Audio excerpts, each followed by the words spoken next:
కూటమి ప్రభుత్వం ఎంతో ప్రతిష్టాత్మకంగా ప్రారంభించిన P4 కార్యక్రమం సత్ఫలితాలు ఇస్తోందని నియోజకవర్గ యువ నాయకులు మండలి వెంకట్రామ్ అన్నారు. అవనిగడ్డ మండలం అశ్వారావుపాలెంలో గ్రామ పంచాయతీ వద్ద P4 సభ జరిగింది.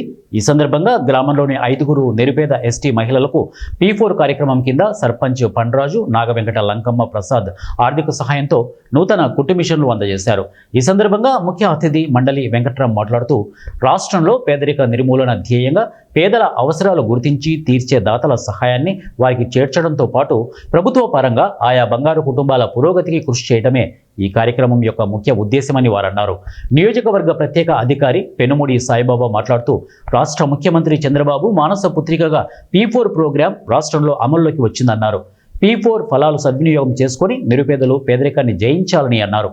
స్వయం ఉపాధి మార్గాలు ఎంచుకొని ప్రతి మహిళ ఒక ఎంటర్‌ప్రెన్యూర్ కావాలనేదే సీఎం చంద్రబాబు లక్ష్యమని వారు తెలియజేశారు. గ్రామ సర్పంచ్ లంకమ్మ ప్రసాద్ మాట్లాడుతూ P4 కార్యక్రమం ద్వారా తాను అశ్వారావుపాలెంలో 18 కుటుంబాలను దత్తత తీసుకున్నట్లు తెలిపారు.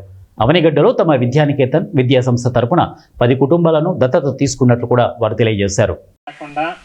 ఒకరికి ఒకరు తోడుంటూ ఎవరన్నా కొంచెం ఆర్థికంతో కానీ ఏదైనా చదువుకో నిమిత్తం కానీ ఏదైనా కొన్ని ఇబ్బందులు కలుగుతుంటే వారికి ఇంకొకరు సహాయంగా ఉండి అందరం కూడా మనం దేశంలో మనందరం కూడా ముందుకెళ్ళాలి అనే ఒక ఆలోచనతో ఈ రోజున చంద్రనాయుడు గారు ఈ కార్యక్రమం పెట్టడం జరిగింది.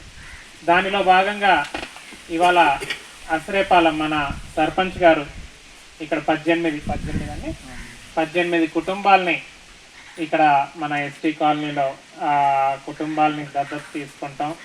వారికి అవసరాలని తీరుస్తూ ఈరోజు వారికి ఆ కుటుంబాలకి కుట్టు మిషన్లు కూడా ఇచ్చి, ఎందుకంటే వాళ్ళ కాళ్ళ మీద వాళ్ళు నిలబడాలి, ఎవరి కాళ్ళ మీద వాళ్ళు నిలబడే విధంగా ప్రతి ఒక్కరికి ఒక ఏదో విధంగా ఉపాధి ఉండాలి అనే ఒక ఆలోచనతో ఈరోజు ఇది చేయటం జరిగింది. అదేవిధంగా అక్కడ ఇందాక చెప్పారు కరెంట్ స్తంభాలు కానీ అక్కడ ఉన్న అవసరాలని తీర్చే విధంగా ఇల్లు కానీ ఇళ్ళ స్థలాలు కేటాయించడంలో కానీ ప్రభుత్వం యొక్క సహకారం తీసుకుని అవన్నీ కూడా తీర్చే విధంగా ఈరోజు వీరందరూ కూడా ముందుకెళ్ళటం, మీరందరూ కూడా దీన్ని చాలామంది ఉన్నారు, సాఫ్ట్వేర్లు ఉన్నారు, డాక్టర్లు ఉన్నారు,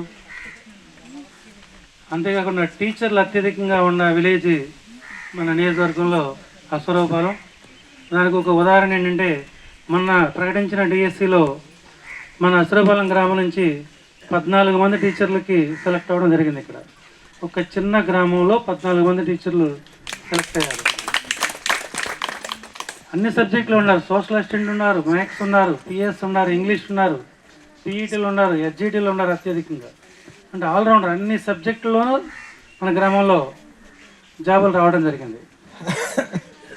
అంటే ఆల్రెడీ జాబులు వచ్చిన వాళ్ళు చాలామంది ఉన్నారు. అంటే స్టార్టింగ్లో ఒక 2 గవర్నమెంట్ టీచర్లు ఉండేవాళ్ళు, ఇప్పుడు మేము చదువుకునే టైంలో ఒక 2 గవర్నమెంట్ టీచర్లు ఉండేవాళ్ళు. వాళ్ళు వెళ్తుంటే సైకిల్ మీద మేము చూస్తూ ఉండేవాళ్ళం. అంటే వాళ్ళు అలా ఎప్పుడు అవుతామా అని ఒక 2, తర్వాత ఇంకొక 2. ఇప్పుడు ఊరంతా ఎంప్లాయీస్. నాకు తెలిసి దేశంలో ఇంతమంది ఆల్రౌండర్ అన్ని